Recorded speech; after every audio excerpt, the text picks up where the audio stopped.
अस्सलाम वालेकुम। तो कैसे हैं आप? उम्मीद करता हूं आप ठीक होंगे। आज हम डिस्कस करेंगे बहुत ही important topic, that is inert pair effect.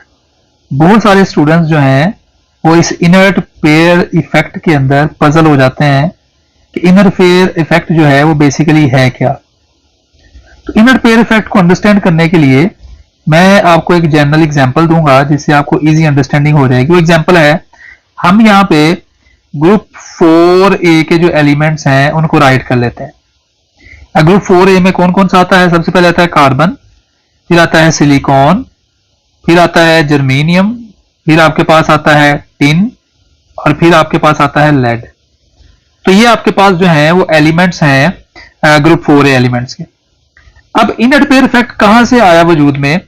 वो इस वजह से आया कि जब हम इस ग्रुप 4A एलिमेंट्स की ऑक्सीडेशन स्टेट पढ़ते हैं, ऑक्सीडेशन स्टेट, तो हमारे पास इस ग्रुप के अंदर दो ऑक्सीजन स्टेट्स मिलती हैं, +4 भी मिलती है और +2 भी मिलती है।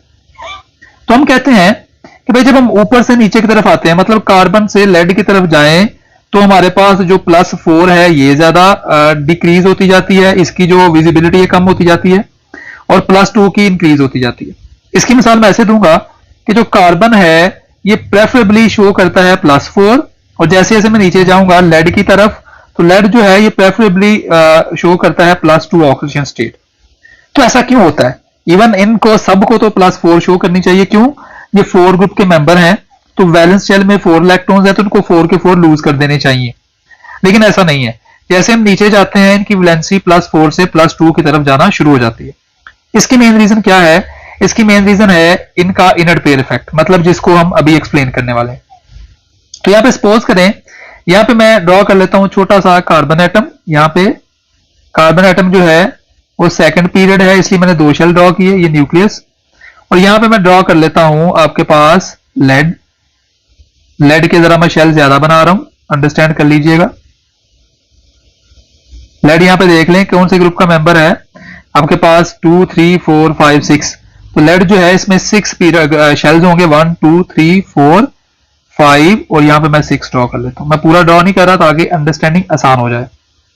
अब यहां पे आपके पास इसके वैलेंस शेल में भी 4 इलेक्ट्रॉन्स हैं। अगर मैं इलेक्ट्रॉन्स को जरा प्रोमिनेंट करके दिखाऊं तो इसके पास भी 4 इलेक्ट्रॉन्स वैलेंस शेल में, और इसके पास भी वैलेंस शेल में 4 इलेक्ट्रॉन्स हैं।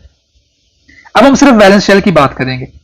इसका जो वैलेंस शेल है वो है 6, क्योंकि 6 इसके अंदर शेल्स हैं, और इसका जो वैलेंस शेल है वो आपके पास है 2, और 2 में आपको पता है इसके अंदर S और P इन्वॉल्व होगा, और इसके अंदर भी आपको पता है S और P इन्वॉल्व होगा।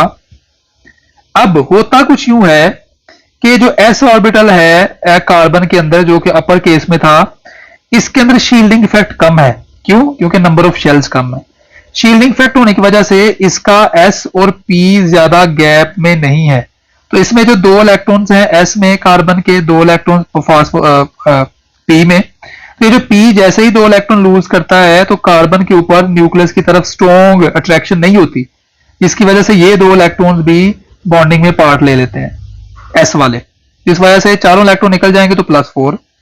लेकिन हमारे पास जो केस है लेड का, या ऊपर से नीचे की तरफ आते हुए आपके पास शेल्स बहुत ज्यादा हो गए हैं। जब शेल्स बहुत ज्यादा हो गए हैं तो S और P के बीच में बहुत ज्यादा डिफरेंस आ जाएगा एनर्जी का। ठीक है, मतलब कहने का ये है कि जो S है ये ज्यादा फोर्स के साथ, इसका पेनिट्रेटिंग इफेक्ट ज्यादा है, ये ज्यादा टाइटली न्यूक्लियस की तरफ अट्रैक्ट होगा। तो जैसे ही P के 2 इलेक्ट्रॉन्स यहां से रिमूव हो जाएंगे तो S जो है ये बहुत फोर्स के साथ न्यूक्लियस की तरफ अट्रैक्ट होगा, जिसकी वजह से ये जो है इसके जो 2 इलेक्ट्रॉन्स हैं वो बॉन्डिंग में पार्ट नहीं लेंगे। तो जब यही सिर्फ बॉन्डिंग में पार्ट लेंगे तो हमारे पास आ जाएगा +2 ऑक्सीडेशन स्टेट। तो ये जो हमारे पास 2 इलेक्ट्रॉन्स थे S ऑर्बिटल वाले, इसको हम बोलते हैं इनर्ट पेयर ऑफ इलेक्ट्रॉन्स। ये क्योंकि पार्ट नहीं ले रहा बॉन्डिंग में, दैट्स वाई हम इसको बोलते हैं इनर्ट पेयर।